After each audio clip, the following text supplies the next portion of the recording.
The one thing that we are all seeking is happiness. Eli me kaikki etsimme onnellisuutta. Unalloyed happiness, that is happiness without any misery. Ja nimenomaan puhdasta onnellisuutta ilman minkäänlaista kärsimystä. Not only human beings, every sentient creature is seeking happiness. Eikä tämä ei koske ainoastaan ihmisiä, vaan oikeastaan kaikki elolliset olennot etsivät onnellisuutta. Whatever we are trying to achieve, whatever we are seeking in life, we are seeking it because we think it makes us happy. Mitä hyvänsä etsimme ja tavoittelemmekin elämässä, niin tavoittelemme sitä juuri sen takia, koska uskomme, että se tuo meille onnellisuutta. So, our motivation, our ultimate motivation is this strong yearning for happiness. Eli meidän perimmäinen motivaatiomme toimintamme taustalla on nimenomaan halu löytää onnellisuutta. And for whom do we want happiness? For whom? For whom? Siis kenelle me sitten haluamme onnea? It is for ourselves. Eli juuri itsellemme. Of course we want others to be happy, those we love, we want them to be happy. Tietenkin haluamme myös, että läheisemme olisivat onnellisia. But why do we want others to be happy? Miksi sitten toivomme, että toiset olisivat onnellisia? Because when the people we love are happy, that makes us happy. Koska kun ne ihmiset, joita me rakastamme, ovat onnellisia, niin se tekee myös meistä onnellisia. If they are unhappy, it makes us unhappy. Jos he ovat onnettomia, niin se taas tekee myös meistä onnettomia. Even kindness and compassion, why we are kind and compassionate to others, we don't want to see them suffering, because seeing them suffering is causing suffering to us. Miksi olemme ystävällisiä ja myötätuntoisia toisia kohtaan? Se johtuu siitä, että jos he kärsivät, niin se myös tekee meistä surullisia. So even the most selfless love is based on this fundamental desire that we all have for our own happiness. Myös kaikkein epäitsekään rakkaus perustuu siihen, että haluamme olla onnellisia. And why we want happiness for ourselves? Because we love ourselves. Miksi sitten haluamme olla onnellisia? Koska me rakastamme itseämme. How much we may love other people, our love for ourselves is greater than our love for them. Kuinka paljon sitten rakastimmekaan toisia ihmisiä, niin rakkaus itseämme kohtaan on suurempi. And the cause of love, what makes us love something, we love whatever makes us happy. Ja miksi sitten rakastamme jotakin, koska se tekee meidät onnelliseksi. So, according to Bhagavan, the ultimate cause of love is happiness. Happiness is what causes love. Bhagavanin eli siis Ramana Maharsin mukaan niin perimmäinen rakkauden syy on juuri siinä, että se tekee meidät onnelliseksi. We love to be happy. Me rakastamme olla onnellisia. And we also love ourselves. Ja me myös rakastamme itseämme. And because happiness is what causes us to love everything, that is a clear indication that happiness is our real nature. Koska rakkaus tuo tämän onnen tunteen meille, niin se kertoo siitä, että onnellisuus on meidän todellinen olemuksemme. That is, if we didn't have a fundamental recognition of the fact that happiness is our real nature, we wouldn't have love for ourselves. Jos meillä ei olisi ymmärrystä siitä, että onnellisuus on meidän sisin olemuksemme, niin silloin emme myöskään tuntisi rakkautta itseämme kohtaan. And another piece of evidence that we have that happiness is our real nature. Ja tässä toinen todiste sille, että onnellisuus on meidän todellinen olemuksemme. In waking a dream, we experience a mixture of happiness and unhappiness. Ollessamme hereillä samoin kuin nähdessämme unia, niin me koemme vuoroin onnellisuutta ja vuoroin kärsimystä. pleasure and pain. Nautintoa ja tuskaa. But there is one state in which we experience happiness without any pain, without any unhappiness. Mutta on olemassa tila, jossa me koemme onnellisuutta ilman kärsimystä. That is the state of sleep. Ja tämä on syvänonnen tila. In sleep we are separated from everything else. Syvässä unessa olemme irrallemme tai erillään kaikista muusta. We are not aware of body or mind or world or anything. Syvässä unessa emme ole tietoisia kehosta, maailmasta, emme mistään. We are aware only of ourselves. Olemme silloin tietoisia vain omasta itsestämme. And in sleep, the happiness we experience is perfect happiness. It's not contaminated by the least unhappiness. Syvänunen tilassa onnellisuus on täydellinen, sitä ei tahraa minkäänlainen suru. Since we experience happiness when we are all alone, that is another further evidence that happiness is our real nature. You mean when we are alone? Alone in sleep. In sleep we are separated from everything. In sleep. Sometimes when people are alone, they are unhappy. No, they're not really alone, they're with their thoughts. Yes.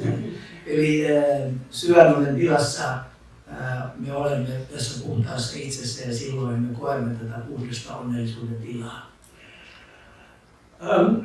So since we have so much love for ourselves and since our real nature is happiness, in order to experience the happiness, to permanently experience the happiness that we are, to experience unalloyed happiness without any contamination, we need to know what we actually are. Koska siis tunnemme itseämme kohtaan rakkautta ja koska meidän syvin olemuksemme on tämä onnellisuus, niin sen johdosta on tärkeää, että meidän oppia tuntemaan, keitä me todella olemme. This is why Bhagavan said that we need to investigate ourselves. We need to find out what we actually are. Ja tästä johtuen Bhagavan, siis nimi, jota käytetään Ramana Mahasisten, sanoo, että meidän on tärkeää tutkia sitä, mitä ja kuka me olemme. Generally, if we are asked who we are, we will have a ready answer. I'm Michael. Jos meiltä kysytään, että kuka sinä olet, niin meillä on yleensä valmis vastaus siihen, että minä olen esimerkiksi Michael. And if people ask who is Michael, I will have a story to tell. I was born in such and such a place, I lived here, I lived there, I did this, I did that. The whole story of our life, we identify with that. Because we identify with the person that we seem to be. Ja sitten sen jälkeen meillä on valmis tarina siihen, että synnyin tässä paikassa ja sitten muutin näihin ja näihin paikkoihin. Ja tällainen on elämän tarinamme, joka pohjautuu siihen, että samaistumme tähän henkilöömme. I'm just using this name Michael because it happens to be the name of this body. But whatever our name is, it is the name given to a body. Käytän tätä Michael-sanaa tai nimeä, koska se on annettu tälle keholle ja samalla tavoin jokaisen kohdalla. Because we now experience ourselves as if we were this body. Koska tällä hetkellä me koemme niin kuin me olisimme tämä keho. But if this body were actually ourselves, we couldn't be aware of ourselves without being aware of this body. Jos me olisimme tämä keho, niin silloin me emme voisi olla tietoisia itsestämme ilman tätä kehoa, niin kuin esimerkiksi syvässä. But in dream, we are aware of ourselves, but instead of being aware of ourselves as this body, we are aware of ourselves as some other body. Unessa me emme ole tietoisia tästä fyysisestä kehosta, vaan olemme tietoisia toisenlaisesta kehosta. The general belief we have is that when we are dreaming, our body is asleep on a bed, and we are imagining some other body, some other world. Eli kun kehomme nukkuu sängyssä niin, ja me näemme unia, niin silloin mielikuvissamme olemme jossakin toisenlaisessa maailmassa. So in dream we have no awareness of this body at all. Mutta siis unta nähdessä me emme ole tietoisia tästä fyysisestä kehostamme. But we are aware of ourselves. Mutta olemme silti tietoisia itsestämme. So since we're aware of ourselves without being aware of this body cannot be what we actually are. Koska me olemme siis tietoisia itsestämme, mutta emme ole tietoisia fyysisestä kehosta unessamme, niin se todistaa sen, että me emme ole tämä keho. Though this body isn't what we actually are, it's what we now seem to be. Eli vaikka me emme ole tämä keho, niin tällä hetkellä meistä tuntuu siltä niin kuin me olisimme tämä keho. In the same way in dream, we seem to be a body, but it happens to be some other body. Unessa me koemme, että meillä olisi keho unen tapahtumissa, mutta se on toinen keho kuin tämä fyysinen keho. So we cannot be any body we seem to be. Mutta me emme voi olla mikään tietty keho. So there is a fundamental flaw in our present awareness of ourselves. Tämä tarkoittaa sitä, että meidän nykyisessä kehotietoisuudessamme on virhe. We are now aware of ourselves as if we are something which is not what we actually are. Eli nyt tällä hetkellä me koemme, että me olemme jotakin sellaista, mitä me itse asiassa emme ole. It could be argued then that though we are not this body, I mean, not this waking body and not the dream body, it's the same mind in both states. Eli me emme ole siis tämä fyysinen keho, emmekä ole myöskään se unikeho. Ja niissä on siis kyse ikään kuin samasta mielenlaadusta. So since we have the same mind in both waking and dream, is the mind what we actually are? Is this mind? Yeah. Instead of being the body, are we the mind? Yeah. Eli nyt seuraava kysymys on se, että jos me emme ole tämä keho, niin olemmeko me sitten tämä mieli, eli se mieli, joka esimerkiksi näkee näitä unia. But the same principle applies there. If we have this mind, we cannot be aware of ourselves without being aware of this mind. Eli jos me olisimme tämä mieli, niin silloin se tarkoittaisi sitä, että me emme voisi olla tietoisia itsestämme ilman tätä mieltä. But what is this mind? It's just a series of changing thoughts. Mutta mielihän on itse asiassa vain sarja muuttuvia ajatuksia. But though the mind is changing, we remain unchanged. Mutta vaikka ajatukset muuttuvatkin, niin me säilymme muuttumattomina. Some years ago, our whole view of the world was different. When we were a child, for example, we didn't know all that we know now. Our beliefs, our attitudes, so many things, things that we believed then, we don't believe now. So many attitudes we had then, we don't have now. So many memories we didn't have then, we do have now. Eli kun olimme lapsia, niin meidän näkemyksemme elämästä oli erilainen ja me uskoimme erilaisiin asioihin ja meillä oli erilaisia muistoja kuin mitä meillä on tällä hetkellä. So body and mind are both changing. Eli sekä keho että mieli ovat jatkuvasti muuttuvia olemuksia. But we, the I, remain the same. Mutta minä säilyn samana. Now, for example, we remember certain events in our childhood. Muistamme esimerkiksi tiettyjä tapahtumia lapsuudestamme. We remember I saw this or I did this. Muistamme, että minä näin tämän asian tai minä toimin tällä tavoin. So the I that had those experiences as a child is the same I that is now experiencing this. Se minä, joka koki ne lapsuuden kokemukset, on sama minä, joka kokee tämän tilanteen, missä olemme juuri nyt. So whereas all other things are changing, we remain unchanging. Eli vaikka nämä molemmat meissä muuttuvat sekä keho että mieli, niin silti minä säilyn koko ajan muuttumattomana. We are the experiencer. Everything else is something that we experience. Me olemme kokija, mutta kaikki se mitä me koemme on sitten taas toinen asia. So whereas all experienced things are changing, the experiencer, the perceiver, remains the same.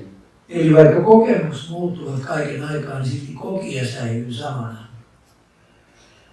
So that is one reason why this mind cannot be what we actually are, but another reason is we are aware of ourselves with this mind in waking and dream. But in sleep, we're aware of ourselves without being aware of this mind. Eli nämä kokemukset siis muuttuvat itse eli kokija säilyy samana ja tässä unentilassa, jos me näemme unia, niin siellä tapahtuu jatkuvasti näitä muutoksia, mutta kun olemme syvän unen tilassa, niin silloin me olemme näiden mielenmuutosten tuolla puolella ja siitä johtuen emme voi olla tämä mieli. Most of us, when we are told that we're aware of ourselves in sleep, our immediate reaction is, no, I'm not aware of anything in sleep. Eli kun puhumme syvästä unesta, niin yleensä ihminen aina sanoo, että enhän minä ole silloin tietoinen yhtään mistään. It is true, we are not aware of anything in sleep. Se on totta, että syvän unen tilassa emme ole tietoisia mistään. That is, we are not aware of anything in the sense that we are not aware of any phenomena. Eli tämä lause pitää paikkansa vain siinä mielessä, että emme ole tietoisia mistään ilmiömaailman asiasta. But we are now aware that we were in a state in which we were not aware of any phenomena. Mutta nythän olemme tietoisia siitä, että olin syvän unen tilassa, sellaisessa tilassa, jossa en ollut tietoinen mistään ilmiömaailman asiasta.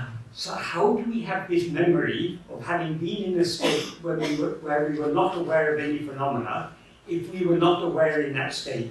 Eli miten sitten voisimme nyt olla tietoisia siitä, että syvän unen tilassa meillä ei ole kokemusta ilmiömaailmasta, mutta meillä on silti muisto siitä, että olimme tällaisessa ei-kokemisen tilassa. We could say that in sleep we are aware of the absence of phenomena. Eli voimme sanoa, että syvän unen tilassa olemme tietoisia siitä, että tämmöiset ilmiömaailman kokemukset puuttuvat. But even that is not quite the right way of expressing it. Tämäkään ei ilmaise asiaa aivan oikealla tavoin. Because now, for example, we can be aware of the absence of any dogs. There are no dogs in this room. Koska voimme esimerkiksi sanoa, että nyt olemme tietoisia siitä, että tässä huoneessa ei ole koiria. But we are aware of the absence of dogs only when we think about it. Mutta olemme tietoisia tästä asiasta, kun vain ajattelemme, että täällä ei ole koiria. So when we talk of being aware of the absence of something, it assumes some type of thought is there. Eli koska tämäkin sisältää ajatuksen koirista. But in sleep there are no thoughts. Mutta tässä syvän unen tilassa ei ole ajatuksia. So it's only now in this waking state that we can say phenomena were absent in sleep. Eli sen takia tässä hereilläolon tilassa voimme ainoastaan todeta, että syvän unen tilassa ei ole mitään ilmiöitä. What we were actually aware of in sleep was only ourselves. Se, mistä me olemme tietoisia syvän unen tilassa, on ainoastaan meidän itsemme. We were aware of absolutely nothing else whatsoever. Emme ole tietoisia mistään muusta kuin vain itsestä. So the fact that we were aware of ourselves in sleep without being aware of this body or mind means this body or mind cannot be what we actually are.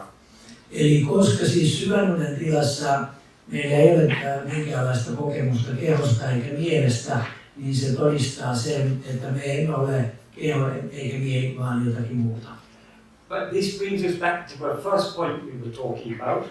Tämä palauttaa tämän esitelmän alkulähtökohtaan. Though we were not aware of any phenomena, we were perfectly happy while asleep. Kun emme ole tietoisia mistään ilmiömaailman asiasta, olimme täydellisesti onnellisia. This indicates that happiness is not something other than ourselves. Tämä viittaa siihen, että onnellisuus ei ole mitään itsemme ulkopuolella olevaa. So happiness is what we actually are. Onnellisuus on se, mitä me tosiasiassa olemme. According to, as a result of this type of analysis, in Vedanta it is argued that our real nature is Sat Chit Ananda. Vedantistit käyttävät tämän tyyppistä analyysiä ja tulevat siihen tulokseen, että todellinen olemuksemme on Satchit Ananda. Sat means what is. Sat tarkoittaa se, mikä on. That is, we exist. Se, että me olemme olemassa. I am. Minä olen. So that is sat. Sitä siis sat tarkoittaa. Chit is awareness. Chit tarkoittaa tietoisuutta. But chit is pure awareness. Chit tarkoittaa nimenomaan puhdasta tietoisuutta. As we know, when we analyze our experience in these three states of waking, dream and sleep, Kun siis analysoimme näitä kolmea tilaa, eli hereilläolon tilaa, unennäön tilaa ja syvänunen tilaa. the difference between sleep and on the one hand, and waking and dream on the other hand, is that in sleep, in all three states we're aware, but in sleep we are just aware.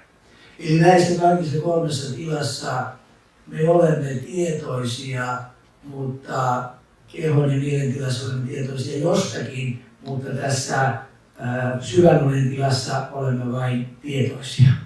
Whereas in waking and dream, we are aware and we are aware of things. Tässä hereilläolon ja unennäön tilassa olemme tietoisia, mutta olemme aina tietoisia myös jostakin. So awareness is our real nature. Tietoisena oleminen on meidän syvin olemuksemme. That is pure awareness. Eli nimenomaan puhdas tietoisuus. Yeah. Awareness that we experience in sleep. Eli juuri se puhdas tietoisuus, jonka koemme syvässä unessa. That same awareness is present now. Se sama tietoisuus on läsnä juuri nyt. But in addition to that fundamental awareness, there is also awareness of phenomena. Eli nyt tähän syvänunen puhtaaseen tietoisuuteen vaan lisätään se, että olemme tietoisia tästä ilmiömaailmasta. So awareness of phenomena comes in waking and dream, it goes in sleep. Eli tämä ilmiömaailma ilmestyy ja katoaa hereilläolon ja unen tilassa, unennäön tilassa, mutta syvän unen tilassa sitä ei ole. That is, it appears in waking and dream, it disappears in sleep. Eli hereilläolon ja unennäön tilassa se ilmestyy tämä ilmiömaailma, mutta se katoaa syvän unen tilassa. But whether awareness of phenomena appears or disappears, we remain as the fundamental awareness. Mutta vaikka tämä ilmiömaailma ilmestyy ja katoaa, niin me silti säilymme kaiken aikaa puhtaana tietoisuutena. Bhagavan used to use an analogy. He compared pure awareness to like a screen. Bhagavan eli Ramana siis käytti tällaista vertauskuvaa. Hän vertasi puhdasta tietoisuutta valkokankaaseen. Sometimes the awareness of phenomena are projected on that screen, like pictures on a cinema screen. Eli kun tämä ilmiömaailma ilmestyy meidän tietoisuutemme kenttään, niin sitä voi verrata siihen, kun valkokankaalle projisoidaan elokuvan kuvia. But whether pictures appear on the screen or no pictures appear, the screen remains. Mutta oli sitten valkokankaalla elokuvan kuvia tai ei, niin se valkokangas säilyy kaiken aikaa samana. So pure awareness is like that screen. Eli tästä johtuen niin puhdas tietoisuus on kuin tämä valkokangas. Whereas awareness of phenomena is like the pictures projected on the screen. Ja nyt kun olemme tietoisia ilmiömaailmasta, niin tietoisuuden valkokankaalle on projisoitu nämä ilmiömaailman kuvat. Sometimes that picture appears, sometimes no picture appears. Toisinaan näitä kuvia on tietoisuutemme valkokankaalla, toisinaan niitä ei ole siellä. So that is the chit. Chit means awareness, that pure awareness that is like the screen. That is the chit aspect of Satchitananda. Eli tämä Satchitananda kolmessa termissä, niin tämä chit tarkoittaa tätä puhdasta tietoisuutta, jonka pinnalle nämä ilmiömaailman kuvat ilmestyvät. When we're aware of phenomena, we're aware of a mixture of pleasure and pain, happiness and unhappiness. Kun olemme ilmiömaailmasta tietoisia, niin silloin me koemme tätä onnen ja surun, nautinnon ja tuskan vaihtelua. But in sleep, where we're not aware of any phenomena, mutta syvänunen tilassa, jossa emme ole tietoisia ilmiömaailmasta, We also don't experience any unhappiness. Emme silloin myöskään koe minkäänlaista kärsimystä. If we've had a good night's sleep, when we wake up in the morning, if someone said, did you sleep well? Oh yes, I slept very happily, very peacefully. Eli jos olemme nukkuneet yömme hyvin ja joku kysyy sitten aamulla, että nukuitko hyvin, niin sitten me vastaamme, että joo, nukuin tosiaan autuasti. That happiness or peace, that is the ananda aspect of the Satchitananda. Eli tämä autuaallisuus tarkoittaa sitten tätä kolmatta termiä, eli anandaa. So what we actually are is Sat, what is, Chit, pure awareness, and Ananda, pure happiness. Eli se, mitä me itse asiassa olemme pohjimmalta, on juuri tämä Sat, eli puhdas oleminen, siitä puhdas tietoisuus ja sitten Ananda, eli tämä puhdas autuus. But now we don't experience ourselves as Sat, we experience ourselves as this person, a body and a mind. Mutta tällä hetkellä me emme koe itseämme puhtaana olemisena, vaan koemme itsemme, että minä olen tämä keho ja tämä mieli. In sleep, when we remain as Satchitananda, we have no problems. Mutta syvännunen tilassa me olemme tässä Satchitanandan tilassa ja silloin meillä ei ole minkäänlaisia ongelmia. But in waking and dream, when we experience ourselves as a person, we experience so many problems. Mutta sekä unenäön tilassa että sitten tässä valvetilassa niin me koemme itsemme tällaiseksi kehomieliolennoksi ja siitä johtuen meillä on sitten erilaisia ongelmia ja vaikeuksia. So the root of all problems is this false awareness, I am this body. Eli kaikki meidän ongelmiimme ylin juuri on siinä, että meillä on tämä virheellinen käsitys, että minä olen tämä kehomieli. I am this body means I'm the whole bundle, the body, mind, the whole package. Eli että minä olen koko tämä niin kuin paketti, joka koostuu tästä kehosta ja mielestä. Because we never experience ourselves as a body without experiencing the mind along with it. Eli emme koskaan koe tätä kehoa, etteikö siinä olisi aina mukana se mieli vaihtuneet ajatuksineen. So body and mind always present themselves as one package. Eli keho, mieli aina ilmenee meillä tämmöisenä yhtenä ehjänä pakettina. That package is what we call a person. Eli se paketti, sitä me kutsumme persoonaksi tai henkilöksi. We experience ourselves as a person in waking and dream, and we have problems. Eli kun me koemme itsemme tällaisena persoonana tai henkilönä, niin siitä alkavat ongelmat. We don't experience ourselves as a person in sleep, and we have no problems. Eli mutta syvänunen tilassa me emme koe itseämme henkilöksi, niin sen takia meillä ei myöskään ole minkäänlaisia ongelmia. But what is it that it now experiences itself as a person? Mutta siis mikä se on, joka meissä kokee itsemme tällaiseksi henkilöksi?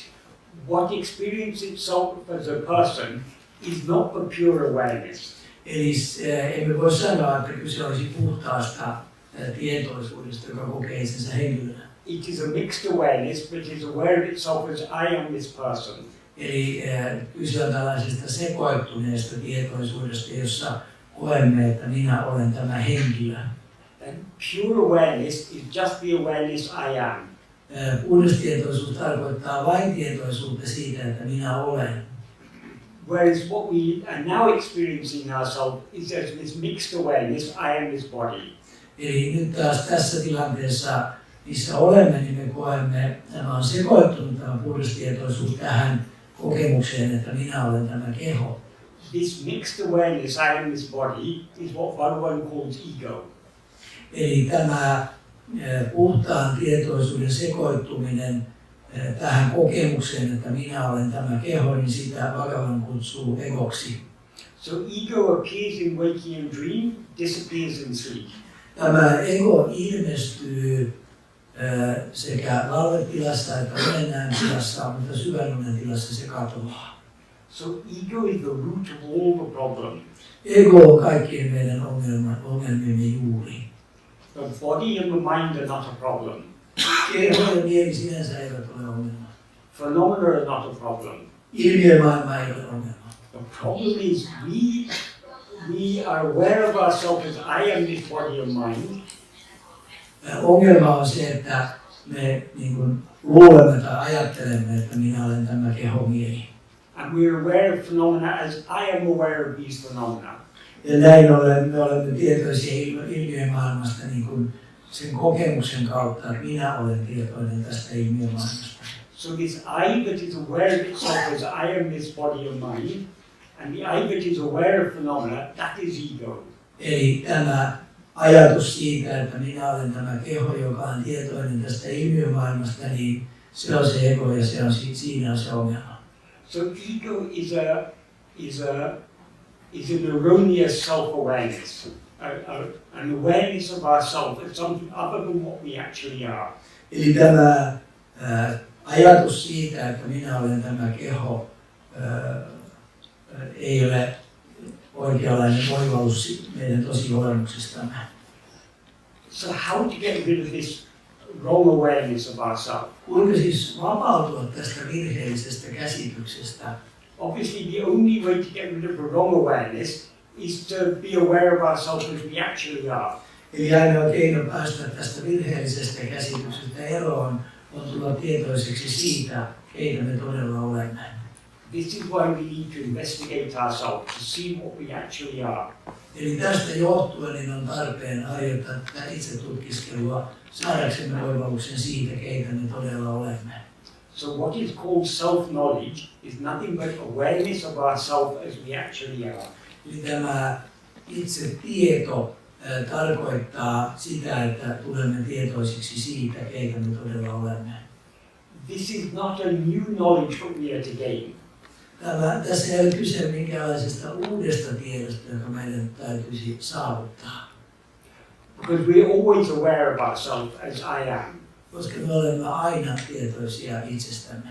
The problem is that now we are not aware of ourselves just as I am. We are aware of ourselves as I am this body of mind. Eli nyt ongelmana on se, että me emme ole vain tietoisia itsestämme, vaan me olemme siinä käsityksessä, että minä olen tämä keho ja mieli. So we need to be aware of ourselves just as I am. Eli on tarpeen, että tulisimme tietoisiksi itsestämme vain itsenämme. As we actually are. Sellaisena kuin me itse asiassa olemme. Not in this body of mind that we seem to be. Emmekä tänä kehona ja mielenä, vaikka siitä näyttää, että me olemme se. So how to know ourselves? Kuinka siis tuntea itsemme? In order to investigate anything, in order to know anything, what is the fundamental tool we use?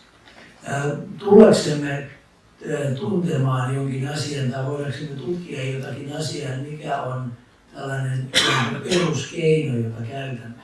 It is attention or observation. Kyse on tarkkailusta.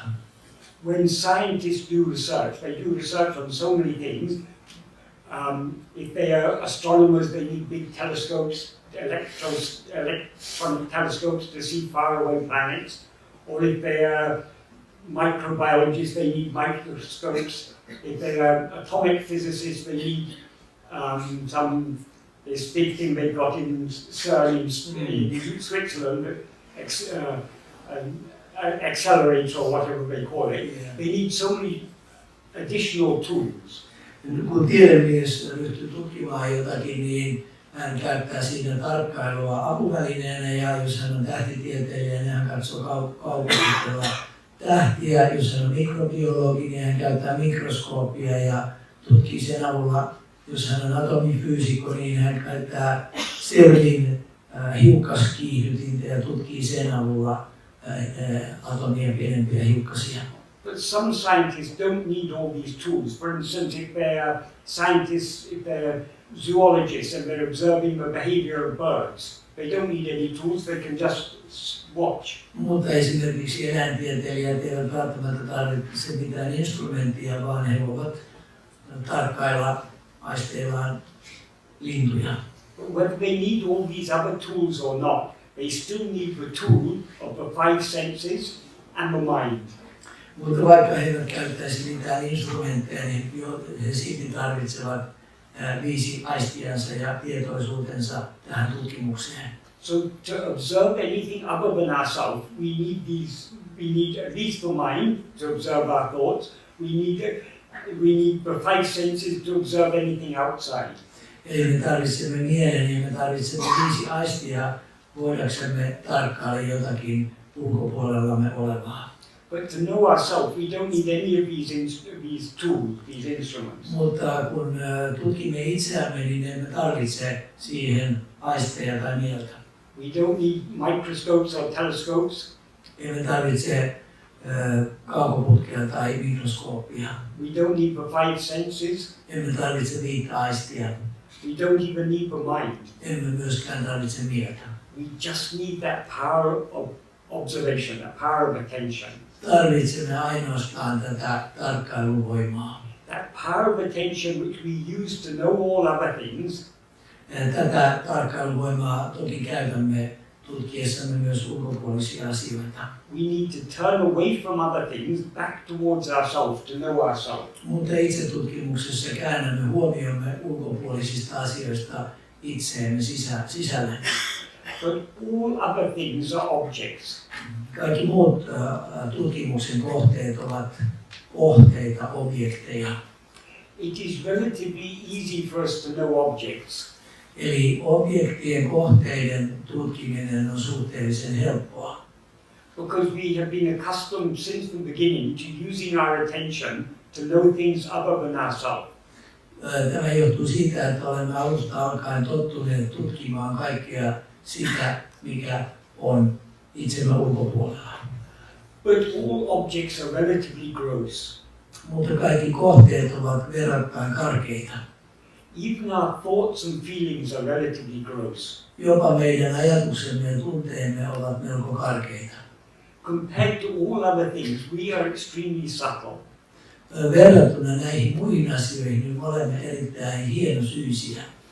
So many people, when they start trying to investigate themselves, they find it difficult to understand because we are not an object. So how to attend to something that is not an object?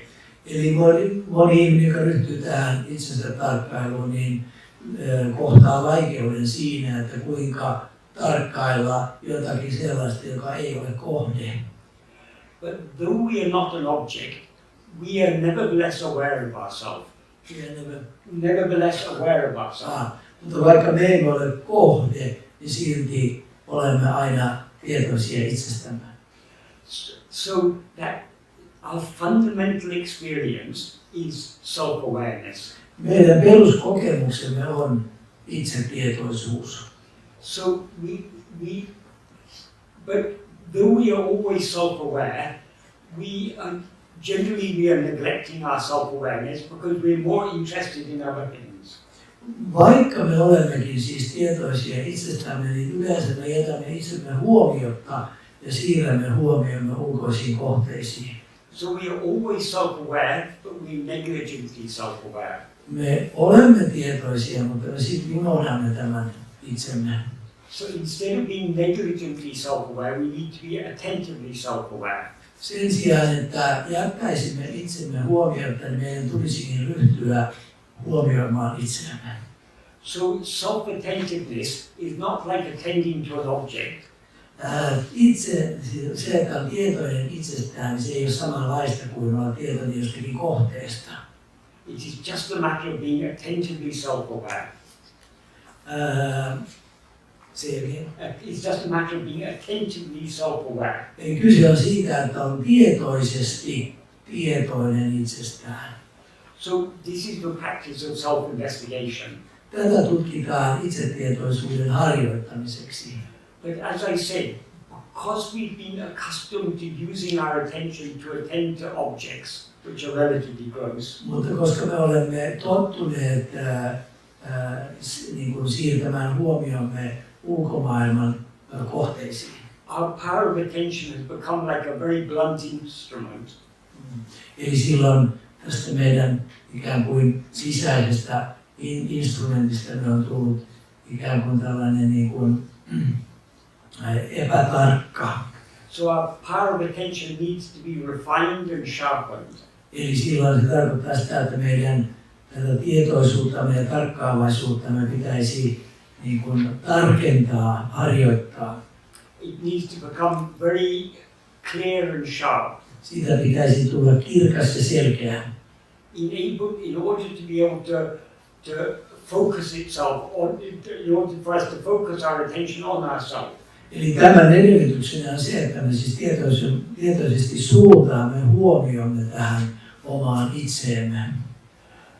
So, in order to sharpen our power of attention, in order to refine it, make it a very refined and acute, sharp instrument, we need to, the way to sharpen it is to practice trying to be self-attentive. Eli jotta me voisimme tehdä tästä sisäisestä tarkkailukyvystämme tällainen kirkas ja selkeä, niin sen edellytyksenä on se, että me ryhdymme harjoittamaan tätä itsemme huomioimista, itsemme tiedostamista. So the more we try to be self-attentive, the keener and clearer our power of attention becomes, and the easier the practice becomes. Mitä enemmän me suuntaamme huomiota tähän omaan itseemme, niin sitä kirkkaammaksi tämä meidän havaintokykymme tulee. But we all, when we try to put this into practice, we all have difficulty. Mutta kun ryhdymme tätä harjoittamaan, niin kohtaamme vaikeuksia. The reason we have difficulty is because we, in order to focus all our attention on ourselves, we need to let go of everything else. Vaikeus johtuu siitä, että voidaksemme kiinnittää täyden huomiomme tähän sisäiseen olemukseen, niin meidän täytyy päästä irti ulkoisen maailman huomioimisesta. But because of our desires and attachments, we are unwilling to let go of other things. Mutta johtuen meidän haluistamme ja takertuneisuudestamme, me olemme haluttomia laskemaan ulkomaailmasta irti. So we need to practice this attempt to be self-attentive. We need to practice it patiently and persistently. Jotta tämä onnistuisi, meidän täytyy harjoittaa tätä erittäin kärsivällisesti ja pitkäjänteisesti. At every moment in our life, we have a choice. Either we attend to other things or we attend to ourselves.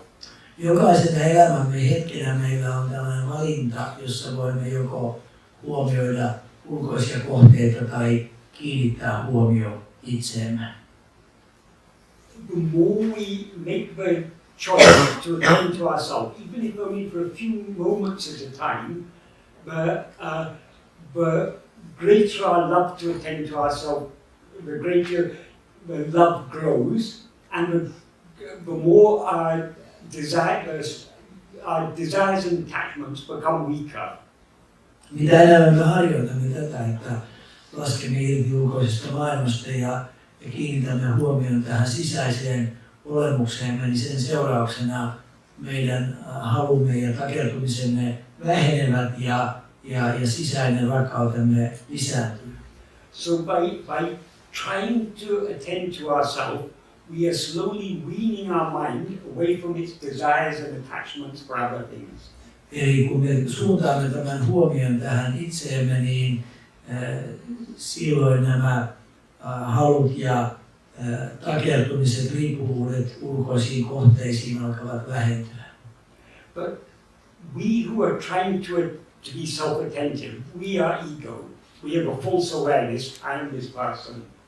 Eli me, jotka harjoitamme tätä itsen tarkkailua, meillä on tämä virheellinen käsitys, että minä olen tämä ego. If we manage to turn our attention within and be aware of ourselves alone, we'll be aware of what we actually are.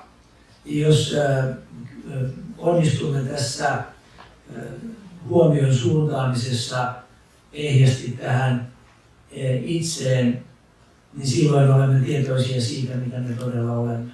But as soon as we're aware of what we actually are, this false awareness, I am this person, will be destroyed.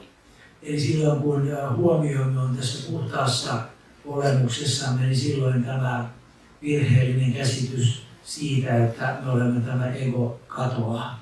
We can explain this with a simple analogy. Tämä voidaan kuvata yksinkertaisella vertauskuvalla. If in the dim light we see a rope on the ground, a rope, Rope. Jos näemme hämärässä, että lattialla on köydenpätkä, we may mistake it to be a snake. saatamme virheellisesti kuvitella, että siinä on käärme. So because we misperceive the rope as a snake, we feel fear. Ja koska emme siis havaitse sitä, että siinä on köydenpätkä, niin meissä syntyy pelko. So we're unwilling to go further because the snake is lying there in our path. Silloin emme halua edetä polullamme, sillä pelkäämme, että astumme käärmeen päälle. So we may take a stick and start beating the snake. Saatamme poimia kepin maasta ja ryhtyä lyömään tätä kuviteltua käärmettä. But how much we beat it, we can't kill it. Mutta kuinka paljon sitten hakkasimmekaan tätä köydenpätkää, niin ei se siitä kuole. There is only one way to kill that snake. On vain yksi tapa tappaa tuo käärme. We have to look at it very carefully. Meidän täytyy katsoa sitä tarkemmin. If we look at it very carefully, we see it's just a rope. Jos katsomme tarkemmin, niin havaitsemme, että siinä onkin vain köydenpätkä. As soon as we see it's a rope, that misperception, that belief that it's a snake, and all the fear and everything that went along with that belief is destroyed immediately. Eli sillä hetkellä, kun havaitsemme, että siinä ei olekaan käärmettä, vaan siinä on köysi, niin sillä hetkellä myöskin koko se pelko, joka meissä syntyy, niin katoaa. Having clearly seen that it's a rope, we can never again misperceive it as a snake. Kun näemme selkeästi, että kyse on köydestä, emme voi enää koskaan joutua sen illuusion valtaan, että siinä olisikin käärme. So just as the snake is a misperception of the rope, Eli käärme on siis tässä köyden virheellinen tulkinta köydestä. this ego is a misperception of ourselves. Ja samalla tavoin tämä ego on virheellinen tulkinta meidän itsestämme. The ego is an awareness of ourselves as something other than what we actually are. Eli tässä egossa on samalla tavoin kyse väärästä käsityksestä omasta olemuksestamme. So if we once turn our attention and see what we actually are, Eli jos me samalla tavoin hyvin huolellisesti tarkkailemme omaa itseämme, this ego will be destroyed forever. silloin samalla tavoin tämä ego tulee katoamaan niin kuin se käärmekin katosi. Just like the snake is destroyed by seeing the rope. Eli koska me näimme, että siinä ei ole käärmettä, vaan siinä on köysi, niin samalla tavalla me näemme, että egoa ei ole, vaan on itse. But since it is now the ego that is investigating itself, Mutta nyt tässä vaiheessa ego tutkii itseään. if it sees what it actually is, it will cease to exist. Jos se näkee itsensä oikein, niin silloin tämä ego katoaa. But as this ego, we don't want to die. Mutta me emme halua, että tämä ego kuolee. So we do all we can to avoid looking at ourselves. Niin me teemme kaiken mahdollisen, jotta välttäisimme katsomasta itseämme. That's why when we try to turn our attention within, all the seeds of desire and attachment in our mind, they all rise to try and draw our attention outwards. Eli silloin kun suuntaamme huomiomme tähän itseen, niin silloin kaikki nämä meidän halumme siemenet nousevat pintaan ja lehahtavat liekkiin, jotta meidän huomiomme kääntyisi takaisin maailmaan ja haluihin. These seeds of desires and attachments, they are what are called, in Sanskrit, they're called Vishaya vasanas. Vasanas mean the inclination or the tendency or propensity to attend to Vishaya means phenomena. So the inclination to attend to phenomena. Yeah. Eli nämä halujen ja takertumisten siemenet, mitä kutsutaan sanskritiksi vasanoiksi. Ja nämä vasanat ovat näitä meidän halujamme ja me haluamme suuntautua näihin aistimaailman kohteisiin. In other words, there are desires and attachments, our likes and our dislikes, our hopes and our fears in a seed form are vasanas. Eli nämä meidän halumme, meidän mieltymyksemme, meidän vastenmielisyytemme, nämä kaikki ovat tällaisessa siemen muodossa meidän mielessämme ja niitä kutsutaan vasanoiksi. But whose vasanas are they? They're ego's vasanas. Jos kysytään, että kenen vasanoita ne ovat, niin ne ovat tämän egon vasanoita. So ego is like the commander in chief. Eli ego on sitten tällainen vasanoiden päällikkö. And the vasanas are like the soldiers. Ja nämä vasanat ovat sitten sotilaita. So in order to protect the commander in chief, the soldiers will fight. Eli nämä kaikki sotilaat pyrkivät parhaansa mukaan suojelemaan tätä komentaja-egoa. So ultimately the spiritual path is a battle within our own will. Eli niinpä henkinen tie on tällainen taistelu meidän sisällämme. On one hand there's our love to know ourselves as we actually are. Eli toisaalta meillä on halu tuntea itsemme sellaisena kuin me todella olemme. On the other hand there's all our likes, dislikes, desires, attachments, hopes and fears for other things. Ja sitten toisaalta on olemassa kaikki nämä meidän halumme ja toiveemme ja mieltymyksemme ja vastenmielisyytemme ja takertumisemme aistikohteisiin. So every time we try to turn within, we are in this battle, we are siding with the love to turn within. Eli joka kerta kun me sitten suuntaamme huomiomme sisäänpäin, niin me joudumme kohtaamaan tämän taistelun. So all our desires and attachments will fight against us. Kaikki nämä halut ja takertumiset meissä ryhtyvät taistelemaan vastaan. But slowly, if we are patient and persevere, if we patiently persevere in this practice, we will strengthen our love to know ourselves, and we'll weaken our desires and attachments for other things. Mutta jos olemme kärsivällisiä ja emmekä anna periksi henkisellä polullamme, niin hiljalleen nämä halut ja takertumiset meissä alkavat heikentyä ja meidän rakkautemme ja halumme tuntea todellinen olemuksemme voimistuu. Bhagavan's path, this is what I've described so far, is the path of self-investigation. Eli Bhagavanin eli Ramana Maharsin tämä polku on siis tämä itsetutkimuksen polku. Bhagavan sometimes said there are only two ways. Toisinaan Bhagavan sanoo, että on olemassa vain kaksi polkua. One is self-investigation. Ensimmäinen niistä on itsetutkimus. The other is self-surrender. Ja toinen on sitten antautuminen. But though he sometimes presented them as if they are two paths, Ja vaikka toisinaan puhuu näistä ikään kuin kahtena polkuna, he also made it very clear that actually they're one and the same path. mutta sitten hän kuitenkin teki sen hyvin selkeästi, että kyse on itse asiassa yhdestä polusta. The path of self-surrender means we have to let go of everything. Eli tämä antautuminen tarkoittaa, että luovumme, annamme kaiken takertumisen mennä. Without investigating ourselves, we can to a certain extent surrender our desires and attachments. Eli vaikka me harjoittaisimme tätä itsetutkiskelua, niin voimme kuitenkin tiettyyn rajaan asti luopua näistä takertumisista. That is by having love for God and developing the attitude, thy will be done. Eli kun tunnemme rakkautta Jumalaa kohtaan ja kehitämme itsessämme tätä asennetta, tapahtukoon sinun tahtosi.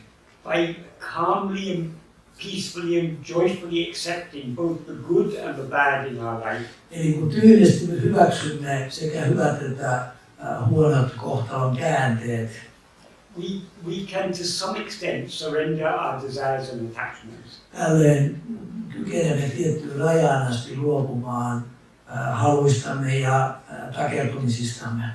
But we cannot completely give up all our desires and attachments without giving up their root, the ego. Mutta emme pysty tähän täydellisesti, jos emme luovu tästä perussyystä, joka on ego. If we have a very thick bush, Jos meillä on tällainen hyvin tiheä pensas, we can try trimming it, cutting so many leaves and branches. voimme katkoa oksia ja poistaa lehtiä. But so long as the root is there, it will continue sprouting more leaves and branches. Mutta niin kauan kuin sen pensaan juuri on siellä maan alla, niin se jatkaa kasvuaan. In the same way, however much we try to give up our desires and attachments, so long as the ego is there, we'll be sprouting new desires and attachments. Sama tilanne on samanlainen egon kanssa, että niin kauan kuin egon juuri on siellä olemassa, niin vaikka me luovummekin erilaisista asioista, niin silti näitä haluja riittää. So in order to give up all our desires and attachments, we need to give up the ego along with it, along with them. Jos haluamme luopua kaikista haluista ja takertumisista, niin silloin meidän on luovuttava itse egosta. That is, instead of just cutting the leaves and branches, we need to cut the root. Eli ei riitä, että katkomme oksia, meidän on katkottava tämä juuri, otettava se juuri ylös. Once we pulled out the root, the bush will never sprout more leaves and branches. Kun juuri on vedetty maasta, niin sen jälkeen ei kasvua enää tapahdu. So that is why it's called self-surrender. The ego has to surrender itself. Eli sen takia, kun puhutaan tällaisesta niin kuin itsensä antautumisesta tai itsestään luopumisesta. So how can ego surrender itself? Kuinka ego sitten voi luopua itsestään? What is the ego? The ego is nothing but wrong self-awareness, an awareness of ourselves as something other than what we actually are. Mitä tämä ego sitten on? Ego on väärää käsitystä siitä, mitä me olemme. So since ego is a wrong awareness of ourselves, we can surrender it only by being aware of ourselves as we actually are. Eli koska ego on tällainen väärinkäsitys, niin silloin me voimme luopua siitä ainoastaan olemalla tietoisia siitä, mitä me tosiasiassa olemme.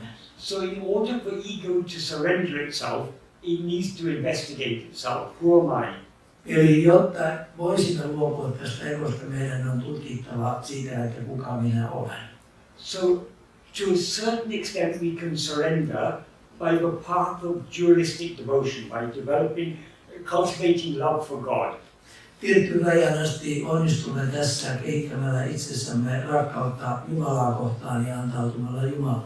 But in order to surrender ourselves completely to God, mutta jotta voisimme antautua kokonaan Jumalalle, we need to turn our attention within to see what we actually are. meidän täytyy kääntää huomiomme sisäänpäin ja nähdä, oivaltaa, mitä me todella olemme. So we cannot investigate ourselves without surrendering ourselves. But every time we're turning our attention within, we are letting go of other things. Eli emme voi tehdä tätä itsetutkiskelua ilman, että luovumme näistä ulkoisista kohteista, koska muuten se tietoisuus taas karkaa sinne ulospäin. And to the extent that we let go of other things, ego subsides. Eli silloin kun me luovumme näistä ulkoisista kohteista, niin silloin se ego pienenee. So there can be no self-investigation without self-surrender. Eli itsetutkiskelua ei voi ilman luopumista harjoittaa. And without self-investigation, self-surrender can only be partial. Ja ilman itsetutkiskelua luopuminen on vain osittaista. So, in the initial stages of the path of self-surrender, then we may practice without self-investigation. We may be just trying to give up our desires and attachments. Eli polun alkuvaiheessa voidaan harjoittaa tätä Jumalalle antautumista ja luopumista tiettyyn rajan asti. And for that, faith in God, love for God is very helpful. Eli tässä usko Jumalaan, Jumalan rakastaminen on hyvin avulias tai auttava asia. Because if we believe this whole life, it's all guided by God. Everything is, whatever happens, because God is all-knowing, all-loving and all-powerful, Because he's all knowing, nothing can happen that he doesn't know about. Because he's all powerful, nothing can happen that he doesn't allow. And because he's all love, he won't allow anything to happen that is not good for us. Eli kun ymmärrämme sen, että Jumala on kaikesta tietoinen, niin mitään ei voi tapahtua ilman, että Jumala tietää sen. Ja kun ymmärrämme, että Jumala on kaikkivoipa, niin hän ei anna mitään tapahtua, mikä ei ole meille hyväksi. Ja myös koska hän on rakkaus, niin kaikki mitä meille tapahtuu on aina oikein. If we have true love for God, we should be ready to accept both the seemingly good things and the seemingly bad things. Because we know everything is, whatever happens, it's His sweet will for our own good. Eli jos meillä on tämä syvä usko ja rakkaus Jumalaan, niin silloin ymmärrämme, että sekä hyvät että huonot kokemukset ovat Jumalan tahdon ilmausta ja silloin otamme ne vastaan. So having love for God is a very, very great help in this path. Eli Jumalan rakastaminen on suureksi avuksi tällä polulla. But who is God? Mutta kuka on Jumala? God is the one infinite whole. Hän on ääretön yksi. If God is infinite, nothing can be other than Him. Jos Jumala on ääretön, ei voi olla mitään muuta kuin hän. If we were something other than God, then God would be limited. Jos taas me olisimme jotakin muuta kuin Jumala, silloin Jumalahan olisi äärellinen. So if God is infinite, we cannot be other than Him. Jos kerran Jumala on ääretön ja kaiken läpäisevä, niin silloinhan meidänkin on oltava yhtä hänen kanssaan. So we ultimately have to come to the understanding God is not something other than ourselves. God is our own real nature. Eli lopulta meidän on tultava siihen oivallukseen, että Jumala ei ole meistä erillinen, vaan meidän syvin olemuksemme. So if we love God, we want to know God fully. Jos rakastamme Jumalaa, haluamme tuntea Jumalan kokonaan. And if God is our own real nature, that means we have to know ourselves. Eli kerran Jumala on meidän oma syvin olemuksemme, niin silloin meidän on tunnettava itsemme. So the path of love, the path of devotion to God, ultimately has to lead us back to this path of self-investigation. Eli rakkaus Jumalaa kohtaan johtaa meidät lopulta kuitenkin takaisin itsetutkimukseen. Because we cannot know God without knowing ourselves. Sillä emme voi tulla tuntemaan Jumalaa, jos emme tunne itseämme. Because God is ourselves. Koska Jumala on meidän itsemme. God is what we actually are. Jumala on se, mitä me itse asiassa olemme. God is Satchitananda. Jumala on Satchitananda. That is, He exists. He is what is. Eli ensimmäiseksi Jumala on olemassa. Hän on se, mikä hän on. He's all-knowing, so He's infinite awareness. Eli hän on kaikki tietävä, eli hän on ääretön tietoisuus. He is the ocean of infinite happiness. Hän on äärettömän autuuden valtameri. And He is perfect love, infinite love. Hän on täydellinen ääretön rakkaus. That is our real nature. Se on meidän tosi olemuksemme. So knowing ourselves and knowing God is one and the same thing. Eli sen tähden itsen tunteminen ja Jumalan tunteminen ovat yksi ja sama asia. Even now we know God. Eli itse asiassa nytkin tunnemme Jumalan. Because God is I am. Koska Jumala on minä olen. And we are all aware that I am. Ja me kaikki olemme tietoisia, että minä olen. The problem is we are now aware of ourselves as I am this person. Ongelma on siinä, että tällä hetkellä olemme siinä käsityksessä, että minä olen tämä henkilö.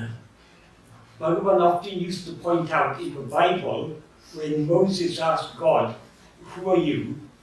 Bhagavan usein sanoi viitaten Raamattuun, jossa Mooses kysyi Jumalalta, kuka sinä olet. God replied, "I am that I am." Ja Jumala vastasi, minä olen se, mikä minä olen. That is, He is the I am in every one of us. Eli se tarkoittaa, hän on, minä olen meissä jokaisessa. And according to the story given in the Bible, God gave Moses the Ten Commandments. Eli Raamatun vanhan testamentin tarinan mukaan Jumala antoi Moosekselle 10 käskyä. And the first commandment was, do not take the name of thy Lord in vain. Ja ensimmäinen käsky kuului, älä turhaan lausu Herrasi nimeä. So what is the name of God? I am. Eli mikä on Jumalan nimi? Minä olen. So if we say, I am Michael, I am this person, that is taking the name of God in vain. Eli jos minä sanon, että minä olen Michael, niin silloin se on Jumalan nimen väärinkäyttöä. Because I'm equating Michael with God. Koska minä sotken Michaelin Jumalaan. The reason in the New Testament it's not very clear in most translations, but the reason that the Jews were so angry with Jesus and why eventually they wanted to crucify him was he often said, I am. Raamatun vanhan testamentin käännös ei aina ole kovin tarkka, mutta juutalaiset olivat vihaisia Jeesukselle ja halusivat ristiinnaulita hänet sen takia, koska hän käytti usein tätä minä olen. For example, at one time he said, before Abraham was born, I am. Kerran hän sanoi, että ennen Abrahamia minä olen. So in the view of the Jewish the priests, they considered this is blasphemy. Eli juutalaisten näkökulmasta tässä oli kyse herjaamisesta. And on the last night, before they arrested him, they asked him, "Are you the Messiah?" They asked some question. In many translations, it said, "Yes, I am he." What he actually said is, "I am." Eli päivää ennen ristiinnaulitsemista juutalaiset kysyivät, tai oliko se ennen vangitsemista, juutalaiset kysyivät Jeesukselta, että are you God? Yeah, they asked, "Are you the Messiah?" Are you Messiah? Niin, että juutalaiset kysyivät häneltä, että oletko sinä Messias, mutta Jeesuksen oikea vastaus kuului, minä olen. But he didn't say yes. What he said is, "I am." Hän ei sanonut siis, että kyllä, vaan hän sanoi, minä olen. By saying I am, that was the final confirmation for the priest. This man is blaspheming because he's taking the name of God. Eli he pitivät sitä niin kuin Jumalan pilkkana, mutta itse asiassa Jeesus vain sanoi tämän, minä olen. So that is why Jesus was crucified. Eli tästä johtuen Jeesus ristiinnaulittiin. So in the Jewish tradition, that name I am was so much respected as the name of God. Selkeä. In the Jewish religion, Yeah. the name I am was so much respected as the name of God. Eli juutalaisessa perinteessä tätä minä olen ilmaisua käytettiin ja kunnioitettiin nimenomaan Jumalan nimenä. So when Jesus said I am, that for them that is like saying I am God. Eli kun Jeesus sanoi, että minä olen, niin juutalaisille se oli sama kuin hän sanoisi, että minä olen Jumala, ja he pitivät sitä Jumalan pilkkana. So why Bhagavan pointed these things out about God saying to Moses, "I am that I am," and about Jesus saying, "Before Abraham was, I am," is to show even not only in Vedanta, but even in the Jewish tradition and Christian tradition, and even Islam is coming from Judaism. In that tradition, I am is the ultimate name of God. Eli Bhagavan eli Ramana toi nämä seikat esille sen takia, koska ei ainoastaan Vedantassa eli Intian filosofiassa tulee esille se seikka, vaan myöskin siis vanhassa testamentissa, että minä olen on Jumalan nimi, ja että se tulee myöskin sitten Uudessa testamentissa Jeesuksen sanomana esille. I am is the name of God because he is our own real self. Minä olen on siis tämä Jumalan syvin olemus, ja se on samalla myöskin meidän syvin olemuksemme. So when we understand this, it gives a completely different meaning to another thing that Jesus said, "I am the way, the truth and the life. No one comes to the Father except through me." Eli kun ymmärrämme tämän minä olen termin ilmaisun tai sen merkityksen tällä tavoin, niin silloin tämä Jeesuksen lause, että millainen tie, totuus ja elämä, näemme sen aivan toisessa valossa. Many Christians interpret that, or Jesus is the way, the truth and the life. No one can go to God except through Jesus. Eli moni kristitty tulkitsee sen sillä tavoin, että kun Jeesus sanoo, että minä tie, totuus ja elämä, niin tarkoittaa silloin sitä, että kukaan ei voi mennä Isän luokse muuta kuin Jeesuksen avulla ja Jeesuksen kautta. So unless you become a Christian, you cannot go to heaven. Eli se tarkoittaisi silloin sitä, että jos ei sinusta tule kristittyä, niin et pääse taivaaseen. But actually what Jesus said had a much deeper meaning. Mutta itse asiassa, mitä Jeesus sanoi, niin sillä oli paljon syvempi merkitys. When he says I am, he's not talking about the person Jesus. Kun sanotaan, että minä olen, niin silloin ei puhuta Jeesuksesta henkilönä. Because the person Jesus was born hundreds of years after Abraham. Eli Jeesushan syntyi satoja vuosia Abrahamin jälkeen. But he said, before Abraham was born, I am. Eli hän sanoi, että ennen kuin Abraham syntyi, minä olen. So what he means by I am is not the person Jesus. Eli hän ei suinkaan tarkoittanut Jeesusta henkilönä. He meant the I am in each one of us. Eli hän tarkoitti tätä minä olen prinsiippiä meissä jokaisessa. And that I am is the way. Ja tämä minä olen on se tie. That is, it's only by turning back within that we can find God. Eli se tarkoittaa sitä, että vain kääntymällä sisäänpäin me voimme löytää Jumalan. That I am is the truth. It's the ultimate reality. Ja myös se tarkoittaa, että minä olen on totuus, se on se perimmäinen olemassaolo. It is the life.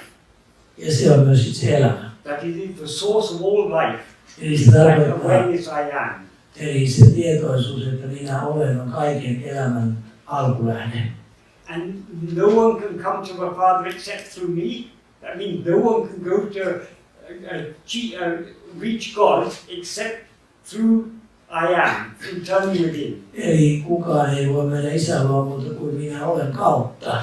Tarkoittaa sitä, että vain kääntymällä sisäänpäin, niin Jumala löytyy. But it is natural in all religions, but people give a gross interpretation to what is, when sages talk, they talk often in metaphorical language, because the truth cannot actually be expressed in words. Eli kaikissa uskonnoissa seuraajat tekevät näitä karkeita tulkintoja, kun pyhimykset puhuvat totuudesta, jota itse asiassa voi sanoilla ilmaista, niin sitten syntyy helposti näitä väärinkäsityksiä. But people give a very literalist or gross meaning to what the sages say, and so they misunderstand them. Eli ihmiset ottavat hyvin kirjaimellisesti usein, tulkitsevat näitä, mitä pyhimykset sanovat. But Bhagavan has revealed in very clear and unambiguous language. Mutta Bhagavan käyttää hyvin tällaista selkeää ja yksiselitteistä kieltä. The only way to know God is to know ourselves. Eli ainoa tapa tulla tuntemaan Jumalaa on tuntea itsemme. Because God is ourselves. Koska Jumala on meidän syvin olemuksemme. The only way to experience perfect happiness is to know ourselves. Ainoa keino kokea täydellistä onnellisuutta on tulla tuntemaan itsemme. Because we ourselves are perfect happiness. Koska me olemme täydellinen onnellisuus. And the only way to experience perfect love is to know ourselves. Ja ainoa keino tulla tuntemaan täydellinen rakkaus on tulla tuntemaan itsemme. Because we are love. We are the source of all love. Koska me olemme rakkaus, me olemme kaiken rakkauden alkulähde. So,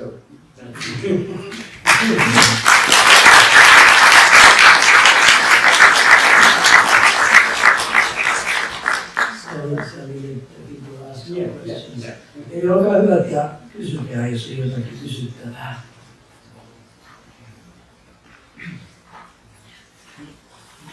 Ole hyvä.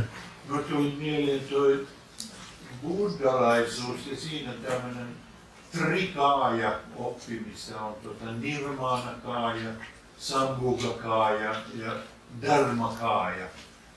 Nämä katsotaan niin kuin kehoiksi ja sitten tietoisuus niin kuin käy aina välillä toisessa ja toisessa kehossa ja kolmannessa.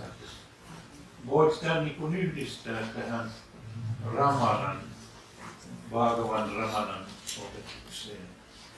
He said that he was reminded of this Buddhist doctrine that we have like 3 different bodies. He also mentioned those Buddhist terms, that the soul is like visiting these different bodies. Yes. And do you think that this understanding could be united with Bhagavan understanding?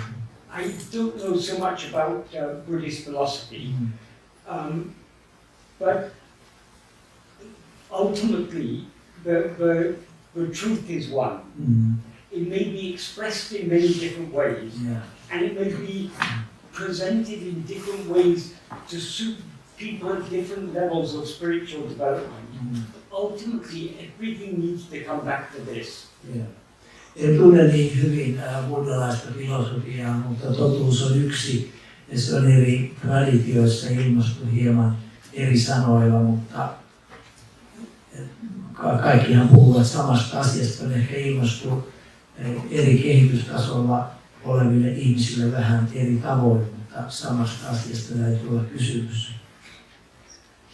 One of the basic teachings of Buddhism, something that is repeated many times in different places in the Pali texts, is in Pali it is sabbe dhamma anatta. That means all dharmas are anatma, are not self, are not oneself. Dharma there in that context means phenomena. So what Buddha's fundamental teaching is all phenomena are not oneself. Eli buddhalaisissa paalinkielisissa teksteissä opetetaan tätä, että ilmiömaailma ei ole meidän itse. This is exactly the same as the teaching of Bhagavan. Eli juuri tästä samasta asiasta Bhagavan puhuu. Because phenomena are things that appear and disappear. Koska ilmiömaailma ilmestyy ja katoaa. Whether phenomena appear as in waking and dream or disappear as in sleep, we remain. Eli tämä ilmiömaailma ilmestyy valveilla ollessa ja unta nähdessä, mutta syvässä unessa se katoaa, mutta silti tämä itse säilyy kaiken aikaa samana. So no phenomena can be what we actually are. Eli sen takia me emme voi olla tämä ilmiömaailma. So all phenomena are not oneself. Eli sen takia ilmiömaailma ei ole meidän todellinen olemuksemme.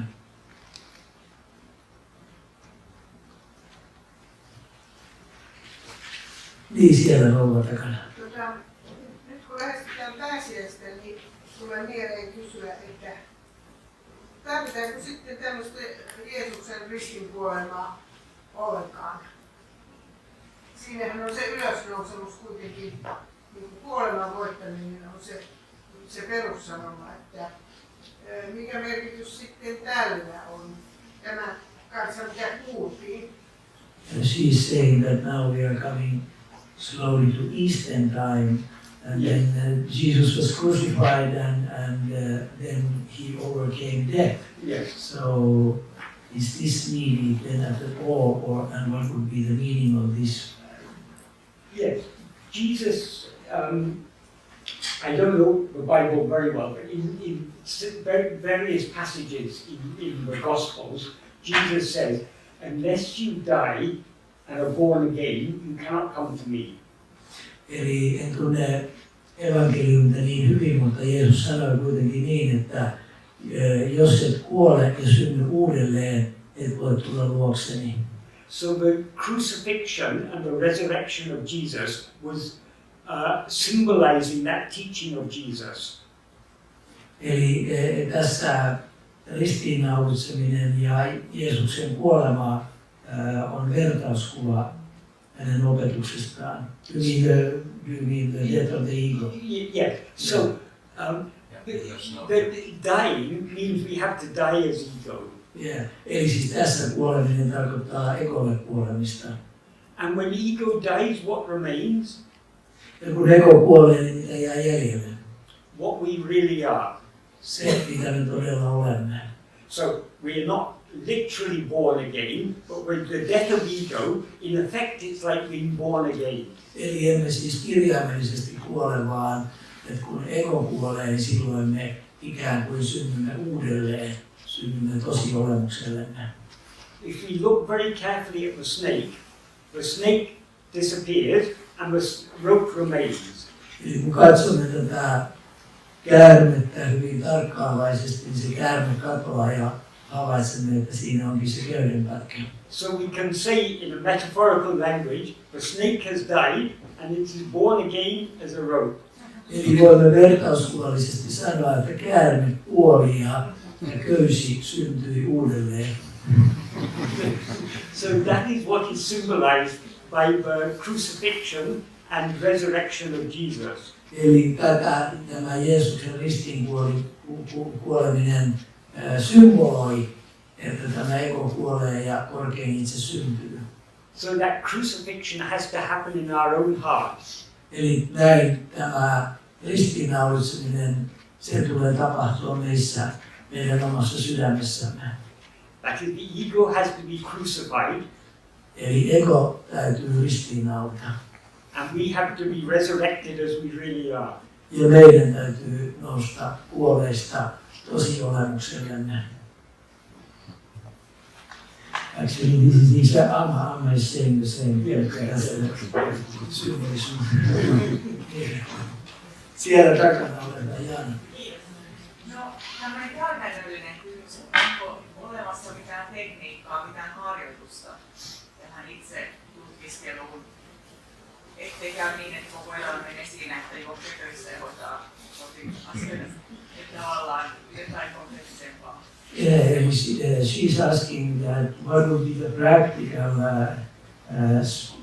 like sadhana or spiritual practice which you can practice in order to attain this self-knowledge so that you don't lose your life just going to work and taking care of things. The most useful practice is this practice of self-investigation.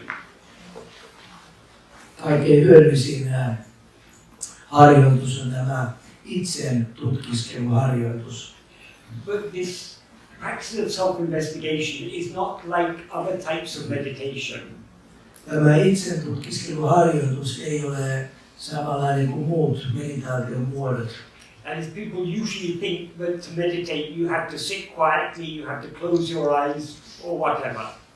Yleensä ihmiset ajattelevat, että harjoittaakseen meditaatiota tulee istua hiljaa ja sulkea silmänsä. But for self-investigation we need to meditate on ourselves. Mutta itsen tutkiskelussa me meditoimme itseään. Whatever else we may be doing, we are always aware I am. Eli mitä hyvänsä teemmekin, niin olemme tietoisia siitä, että minä olen. So even while doing other work, we can be meditating inwardly, at least to some extent. Part of our attention can be on ourselves, on I am. Eli mitä hyvänsä sitten teemmekin, niin ainakin osa meidän tietoisuudestamme voi olla siinä, että minä olen. If we consider our life from morning to evening, we do various activities. We work and we eat food and we walk and we travel by bus or we drive a car. So many activities we do during the day. Jos ajattelemme arkielämäämme, niin se pitää sisällään monenlaisia toimintoja. Käymme töissä, kävelemme, ajamme autoa, syömme ja niin edelleen. But most of the activities we do don't require much attention. Monet näistä toiminnoista eivät vaadi niin paljon huomiota. Even driving the car actually requires little attention. Once you're a skilled driver, you drive almost like on autopilot. Eli jopa auton ajaminen, kun olet jo tottunut ja hyvä ajaja, niin se tapahtuu ikään kuin puoliautomaattisesti. So most of our activities throughout the day we are doing without needing to give much attention to it. Eli monet meidän toiminnoista ovat sellaisia, että ne eivät vaadi meidän täyttä huomiotamme. So generally we are thinking other thoughts. Niinpä usein ajattelemme muita asioita. We're thinking about problems, we're thinking about maybe looking forward to going on holiday with our family, maybe so many thoughts are going through our mind all the time. Ajattelemme kenties ongelmiamme tai sitä, että olemme menossa lomamatkalle perheemme kanssa. Mielessämme on monenlaisia ajatuksia. Most of the thoughts we think in a day are not actually necessary. Eli suurin osa ajatuksista, joita mielessämme on, niin ne eivät itse asiassa ole tarpeellisia. That is, we indulge ourselves in thinking. Me uppoudumme ajatteluun, when it's not really necessary. kun se ei itse asiassa olisi tarpeen. So instead of thinking of other things, we can be thinking of ourselves. We can be attending to ourselves. Sen sijaan, että ajattelisimme muita asioita, niin voimme ajatella itseämme tai voimme siirtää huomiomme itseen. So this self-investigation, self-attentiveness can go on even in the midst of other activities. Ja niinpä tämä itsen huomioiminen, itse tarkkaileminen voi jatkua muun toiminnan ja tekemisen aikana. Many people find initially they think this is very difficult to do. Moni ihminen kokee että aluksi, että tämä on hyvin vaikeaa harjoittaa. So to explain what is required is love. Mitä tarvitaan tähän on rakkaus. Because we care so much about things in our life, we care about our the problems we have at home or the problems we have in office. We care about the holiday we're going to go on. We care about so many things. We think about the things we care about, the things that we are interested in. Me välitämme, kannamme huolta monenlaisista asioista ja niinpä me ajattelemme niitä ja annamme niille kovasti huomiota. We generally don't attend to ourselves because we're more interested in other things. Me emme yleensä huomioi omaa itseämme, koska olemme kiinnostuneempia muista asioista. But if we have real love to know ourselves, we will naturally be turning our attention to ourselves even in the midst of other activities. Jos omaamme syvällisen rakkauden ja halun tuntea itsemme, niin silloin suuntaamme huomiomme itseen, vaikka olisimme tekemässä jotakin muuta. To illustrate this, I sometimes give an example. Kuvatakseni tätä usein annan esimerkin. Suppose a very dear friend of ours has had an accident and is in intensive care in hospital. Sanokaamme, että ystävämme on joutunut onnettomuuteen ja hän on nyt teho-osastolla sairaalassa. The doctors are doing all they can to save our friend's life. Lääkärit ponnistelevat parhaansa pelastaakseen ystävämme hengen. But they say we can't say. They may live or they may die. Only it'll take a few weeks to see whether they can recover or not. Lääkärit sanovat, että emme pysty varmuudella sanomaan, selviääkö hän vai kuoleeko hän, että vie muutamia viikkoja ennen kuin se nähdään. So knowing our friend is there sick in hospital, will we not often be thinking about them? Kun tiedämme, että ystävämme on sairaalassa, niin me ajattelemme häntä jatkuvasti. Will I ever be able to talk to him again? Ja ajattelemme, että saako koskaan enää keskustella hänen kanssaan. We'll think of all the happy memories we had with that friend. Ajattelemme ja muistelemme kaikkia niitä onnellisia kohtaamisia hänen kanssaan. Will we be able to do the same things again? Pohdimme, että saammekohan koskaan enää iloita. So in the midst of our day-to-day activities, the thought of our friend will be constantly coming to our mind. Ja vaikka teemme monenlaisia asioita päivän mittaan, niin ajatus ystävästämme silti tulee mieleemme jatkuvasti. Even when we're working in the office, the thought of our friend will be coming to our mind. Ja vaikka työskentelemme työpaikallamme, niin silti ajatus ystävästämme tulee jatkuvasti mieleemme. Because of the love we have for that friend, the thought of them will be constantly coming to our mind, whatever we may be doing. Johtuen siitä rakkaudesta, jota tunnemme häntä kohtaan, niin häntä koskevat ajatukset tulevat mieleemme jatkuvasti. And because we are thinking about them so much in the waking state, even the dream will be thinking about them. Ja kun ajattelemme häntä sitten päiväsaikaa niin paljon, niin hän tulee jopa uniimme. If we had so much love to know ourselves, to surrender ourselves to God, but we had love for our friend, we would be turning our attention within, we would be attending to ourselves, even in the midst of our activities.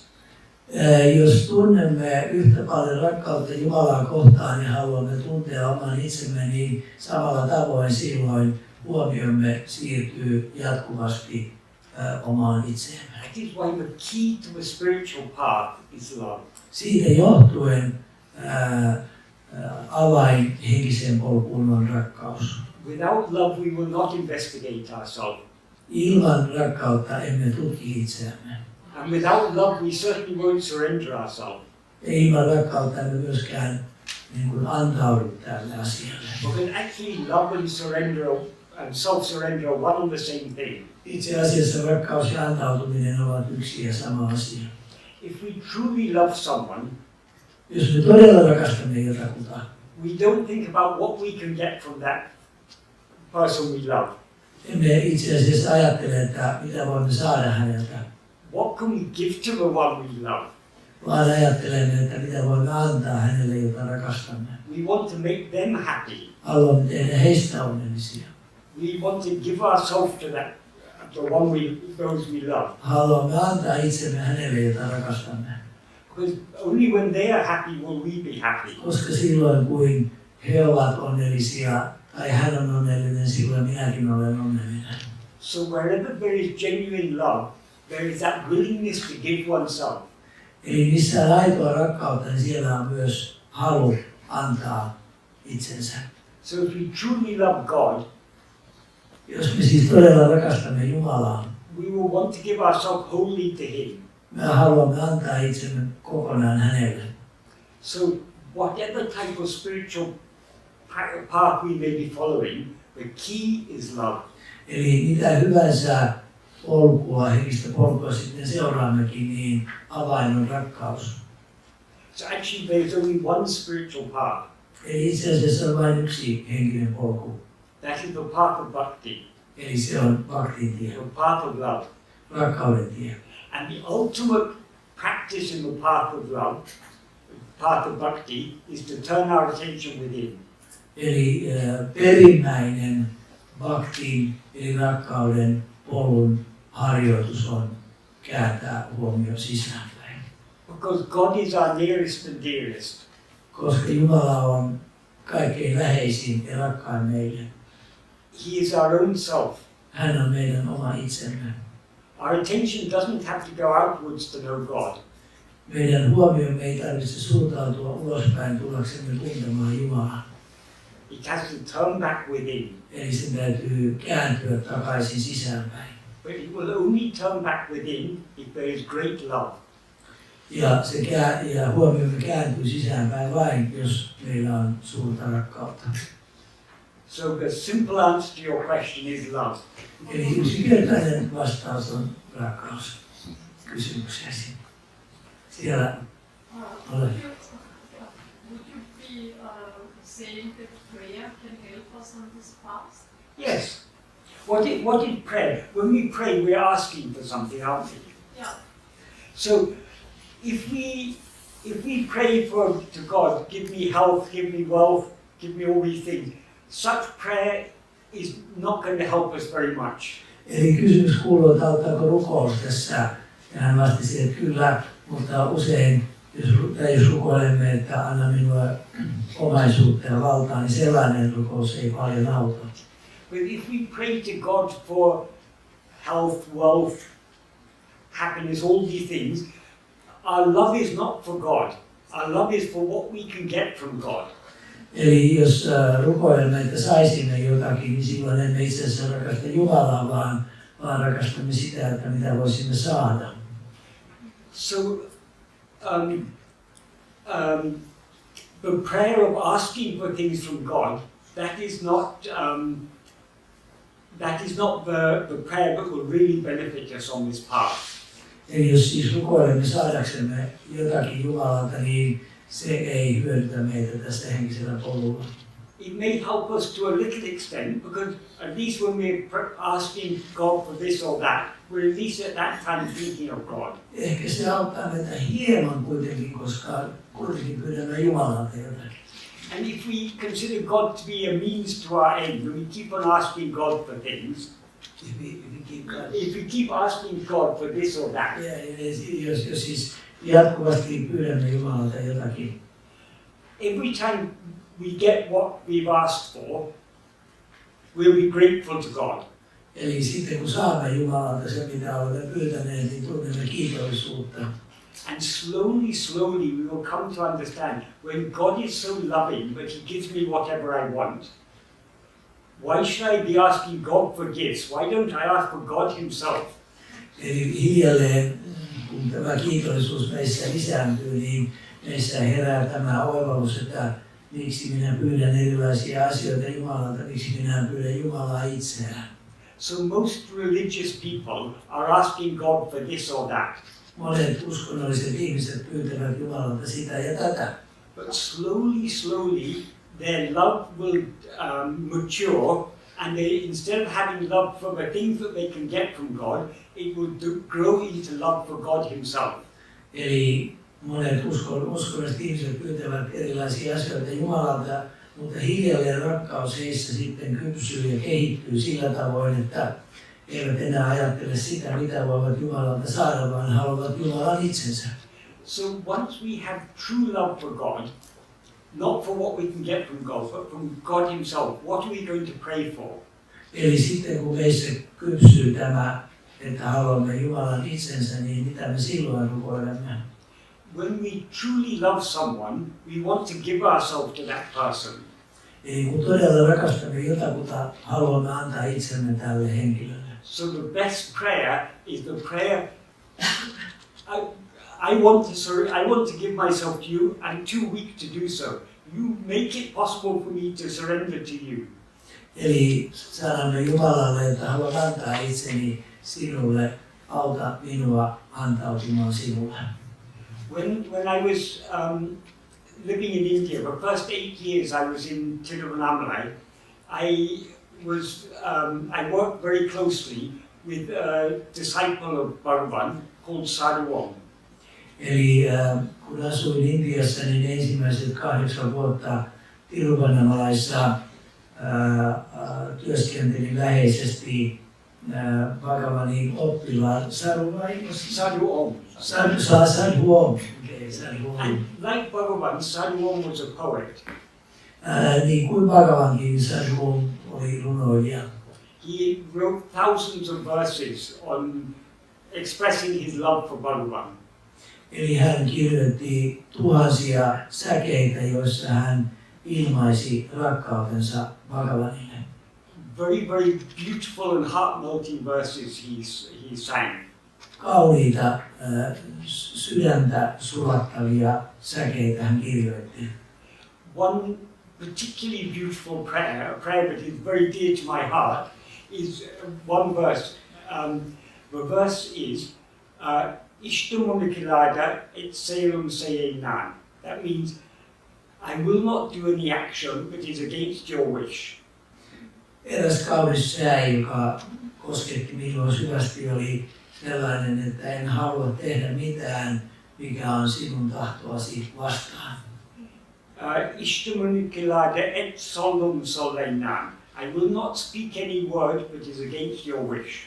En halua sanoa sanoja, jotka olisivat sinun tahtosi vastaisia.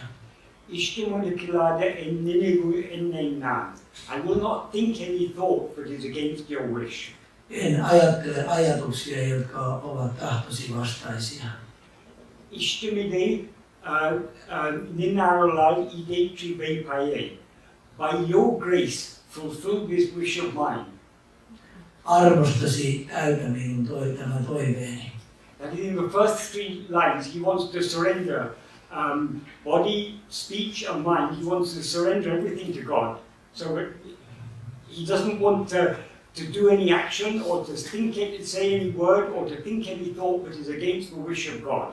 Eli näissä 3-4 ensimmäisessä säkeessä hän ilmaisi sen, että hän haluaa antaa kehon ja mielensä, puheensa Jumalalle. Hän ei halua toimia, sanoa eikä ajatella mitään Jumalan tahdon vastaista. That is, he wants to surrender everything to the will of God. Eli hän haluaa toisin sanoen antaa kaiken Jumalan tahdolle. But how is it possible for us to surrender ourselves? Mutta kuinka voimme antautua Jumalalle? We may have that desire to surrender ourselves, Meissä saattaa elää tämä halu antautua, but it is only by His grace that we will be enabled to do so. mutta vain hänen armostaan voimme tehdä näin. So that's why I say, if we truly love God, we will pray only for one thing, to enable us to surrender ourselves wholly to Him.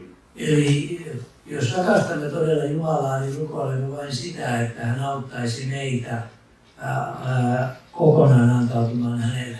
In other words, we'll pray for the annihilation of our own ego.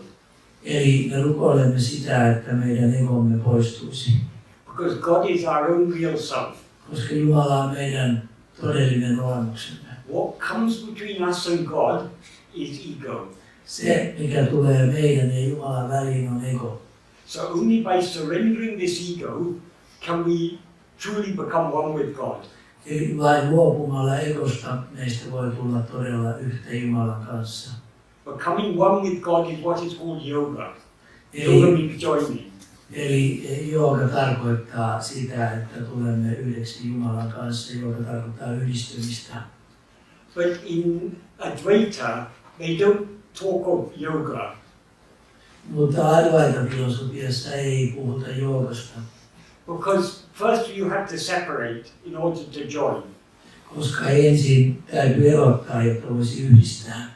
We are never truly separate from God. Mutta me emme ole koskaan todella erillisiä Jumalasta. That is why the Gaudapada, who was an ancient sage, he was the guru of Adi Shankara's guru, and he wrote a commentary on the Mandukya Upanishad called Mandukya Karika. He talks there about Asparsa Yoga. Asparsa Yoga means untouching union. Eli Sankaracharyan guru was it His guru's guru, Guru's guru? What is guru? Gaudapada. Gaudapada oli Sankaracharyan guru. Hän kirjoitti Manduka Upanishadeihin kommentaarin, jossa hän puhui, what is the form of yoga? Asparsa yoga, that means untouching yoga. Asparsa yoga, joka tarkoittaa koskemattomuuden joogaa. That has a very deep meaning, because how can two things join unless they touch? Kuinka kaksi asiaa voi yhdistyä, jos ne eivät kosketa toisiaan? So Asparsa yoga is actually a contradiction in terms.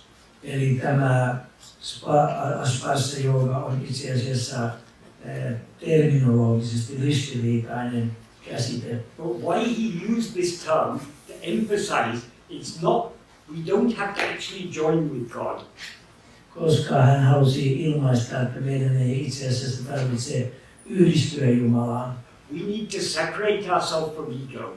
Meidän täytyy vain erota egosta. So Asparsa yoga, the state in which we don't touch this body and mind as I, the state in which we remain just as I without touching anything else, that is the state of Asparsa yoga. Eli tässä Asparsa yogassa tarkoittaa sitä, että me emme enää kosketa kehoa ja mieltämme, emme ole siihen yhteydessä, vaan pysymme omana itsenämme. That is the state of oneness with God.